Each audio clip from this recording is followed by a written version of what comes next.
ఈ రోజున రాష్ట్రంలో ప్రతి ఒక్కళ్ళు జగన్మోహన్ రెడ్డి గారు ఉండి ఉంటే అనేటువంటి ప్రశ్నని వాళ్ళకి వాళ్ళు వేసుకుంటున్నారు. ఖచ్చితంగా దానికి తగ్గ సమాధానాన్ని త్వరలోనే మీకు చూపిస్తారు.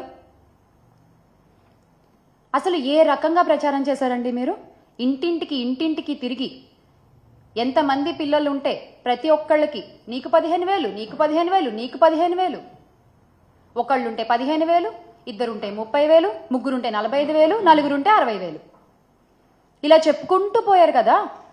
రామానాయుడు గారు అయితే, గౌరవ మంత్రి రామానాయుడు గారు అయితే ఆయన అసలు ప్రతి గ్రామానికి తిరిగి ప్రతి ఇంటికి తిరిగి ఏ విధంగా ప్రచారం చేశారో ఆయన చేసినటువంటి స్కిట్లు ఇప్పటికీ ప్రతి ఒక్కళ్ళ ఫోన్లలో ఆడియో రూపంలో వీడియో రూపంలో మనం వింటూనే ఉన్నాం. చాలామంది రింగ్ టోన్లుగా కూడా పెట్టుకున్నారు మర్చిపోకుండా దాన్ని. కానీ మీరేమైనా చేస్తున్నారా? లేదు. ఒకసారి మనం రామానాయుడు గారు ఏ విధంగా ప్రచారం చేశారో చూద్దాం.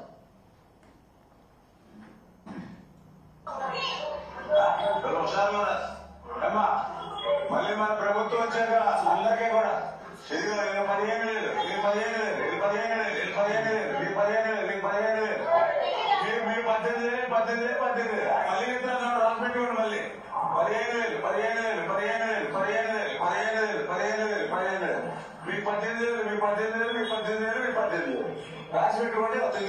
మళ్ళీ ఇచ్చింది అమ్మాయి 15,000 మరి ఆశీర్వదించండి. Okay, thank you. మీకు బాండ్ కూడా ఇచ్చాం రాసి మీ దగ్గర పెట్టుకోండి. బాండ్ రేపు పొద్దున ఆడపడి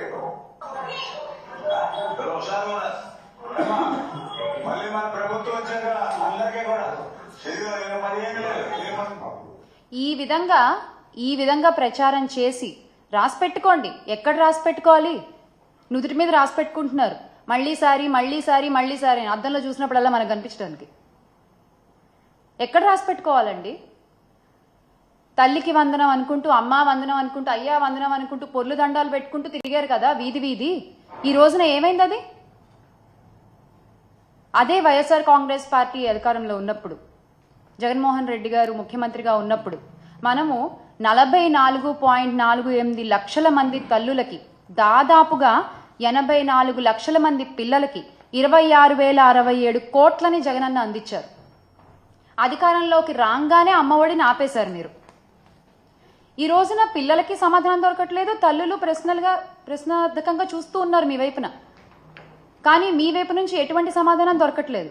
ఇంకా వస్తుందని ఆశగా ఎదురు చూస్తున్నారు. కానీ ఈ రోజున మీరు తేల్చి చెప్పేశారు క్యాబినెట్లో, ఈ ఏడాది ఇవ్వబోము అని చెప్పి. అరే, మీరు ఇలా హామీలు చెప్పేటప్పుడు మాత్రం ప్రజల మధ్యలోకి వచ్చి ఇంటి ముందరకు వచ్చి చెప్తారు మేము ఇస్తామని. మేము ఇవ్వమని మాత్రం 4 గోళ్ల మధ్య చెప్పేస్తారు. మీకు నిజంగా ధైర్యం ఉంటే, మీకు నిజంగా మహిళల్ని ఎదుర్కొనేటువంటి సత్తా ఉంటే, ఆ ఏ మహిళల ముందుకొచ్చి మీరైతే ప్రమాణాలు చేశారు అదే మహిళల ముందుకొచ్చి ఈ రోజున చెప్పండి మేము ఇవ్వలేకపోతున్నాము, మమ్మల్ని క్షమించండి అని ఒప్పుకోండి. పోని నిజంగా ఈ రోజున కూటమి నాయకులు మా మహిళలందరికీ కూడా క్షమాపణలు చెప్పాలి ఈ విషయంలో. ఎందుకంటే చిన్న విషయం కాదండి ఇది. ప్రజల్ని నమ్మించి, మాటిచ్చి, మోసం చేసి, అధికారంలోకి వచ్చేసి ఏరు దాటాక తెప్ప తెగలేసినటువంటి చందాన్ ఉంది ఇది. కాసేపు మాటలు పక్కన పెట్టి లెక్కలు మాట్లాడుకుందాం మనం. ఎందుకంటే ఆడబిడ్డ నిధి అని మీరు చెప్పినటువంటి 18 ఏళ్ళు నిండిన ప్రతి మహిళకి నెలకి 1,500 అని చెప్పారు మీరు. 18 ఏళ్ళు నిండిన వాళ్ళు దాదాపుగా 2.7 కోట్ల మంది ఉన్నారు మన రాష్ట్రంలో. ఈ 2.7 కోట్ల మందికి మీరిస్తానన్న లెక్కే 1,500 చొప్పున, ఏడాదికి 18,000 చొప్పున, మొత్తం 37,313 కోట్లు.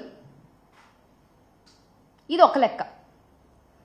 తల్లికి వందనం దగ్గరికి వస్తే మొత్తం 83 లక్షలు, అంటే నెంబర్ ఆఫ్ స్కూల్స్ అండ్ స్కూల్కి వెళ్ళేటువంటి పిల్లలు 83 లక్షల మంది ఉన్నారు. అలాగే ఒక స్టూడెంట్కి 15,000 అన్నారు, మీరే అన్నారు, నేనేమనట్లా, 15,000 అని మీరే అన్నారు. ఆ లెక్కన మొత్తం 12,450 కోట్లు. ఇక మీరు ఇస్తానన్న దీపం పథకం, బాబోయ్ అసలు దీని గురించి అయితే ఖచ్చితంగా మాట్లాడుకోవాలి మనం. ఈ దీపం పథకం కింద అసలు మొత్తం ఎల్పిజి గ్యాస్ కనెక్షన్ ఉన్న వాళ్ళు మన రాష్ట్రంలో 1,54,47,061 మంది. ఓకే, మీరు ఇస్తానన్నది 3 సిలిండర్లు ఏడాదికి. ఒక సిలిండర్కి ఎంత అన్నారు? 1000 రూపాయలు అన్నారు. అవునా? ఆ లెక్కన సంవత్సరానికి 3000 అయింది.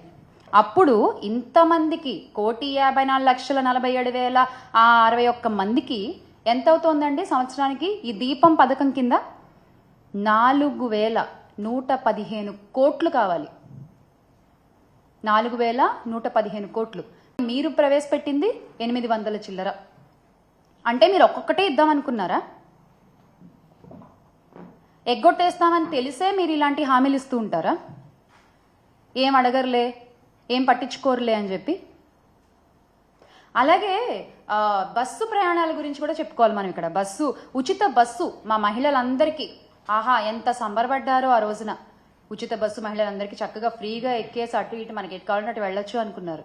కానీ అది కాస్త దసరా అన్నారు, అదైపోయింది. తర్వాత దీపావళి అన్నారు, అదైపోయింది. ఆ తర్వాత నూతన సంవత్సరానికి అన్నారు, అదైపోయింది. సంక్రాంతి కూడా వచ్చేస్తోంది. ఇప్పుడేమో మీరు ఏప్రిల్ నుంచి అంటున్నారు మళ్ళీ. ఎందుకు అంటే ఒక ఉచిత బస్సు హామీని అమలు చేయడంలో ఇన్ని వాయిదాలు ఎందుకు? మా మహిళలకు ఇచ్చిన మాటని ఇన్నిసార్లు ఎందుకు పక్కకు జరుపుకుంటూ వస్తున్నారు? ఎందుకు పక్కన పెట్టేస్తూ వస్తున్నారు?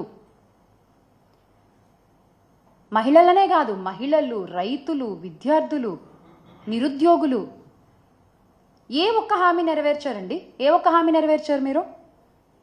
నారా లోకేష్ గారు తీసుకుంటే టైం రాసి పెట్టుకోండి, డేట్ రాసి పెట్టుకోండి. 2025 మేము జాబ్ క్యాలెండర్ రిలీజ్ చేస్తున్నాం. లోకేష్ గారు టైం రాసి పెట్టుకున్నాము, డేట్ రాసి పెట్టుకున్నాము. ఎక్కడ సార్?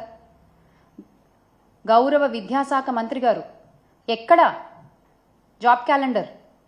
ఒకసారి ఆ వీడియో కూడా చూద్దాం. ఎన్ని ఉద్యోగాలు ఉంటాయి, ఎప్పుడు ఎగ్జామ్లు అవుతాయి, ఎప్పుడు రిక్రూట్మెంట్ లెటర్ వస్తుంది, ఇవన్నీ పక్కన పెడితే అసలు ఎప్పుడు ఈ హామీ వస్తుంది అని ఎదురు చూస్తున్నారు నిరుద్యోగులందరూ, రాష్ట్రంలో ఉన్న యువత అందరూ. యువగళం అంటూ నిరుద్యోగ భృతి 3000 అంటూ మీరు చేసిన ప్రచారం ఎంతమంది యువతలో ఆశలు రేకెత్తిచ్చిందండి? ఈ రోజున ఆశలన్నీ నీరుగారిపోతున్నాయి. అలాగే మహిళా సంక్షేమం గురించి మీరు చెప్పినటువంటి మాటలు అసలు 1 కాదు 2 కాదు. నిజంగా అంటే ఇన్ని మాటలు చెప్పొచ్చా? ఇంతలా నమ్మించొచ్చా? ఇంతలా షుగర్ కోటింగ్ వర్డ్స్ అంటారు. అలా చెప్పారు మీరు. అసలు నిజంగా ఏం చెప్పారండి? స్వయం సహాయక సంఘాలకు వడ్డీ లేని రుణాలు 3 లక్షల నుండి 10 లక్షల వరకు పెంచుతాము అని చెప్పారు. అది లేదు. ప్రత్యేక పథకం P4 మోడల్ మహిళలను ఆర్థికంగా బలోపేతం చేయడానికి చర్యలు, అది లేదు. అంగన్వాడీ కార్యకర్తలు లేదు. వాలంటీర్లకి న్యాయం చేస్తామన్నారు, అది లేదు. పండగ కానుకలు అన్నారు, పెళ్లి కానుకలు అన్నారు. పండగలు లేవు, పెళ్లిళ్ళు లేవు. ఒకటే పండగ, ఒకటే పెళ్లి. ఇచ్చిన హామీలు ఎగ్గొట్టేయడం, అంతే కదా?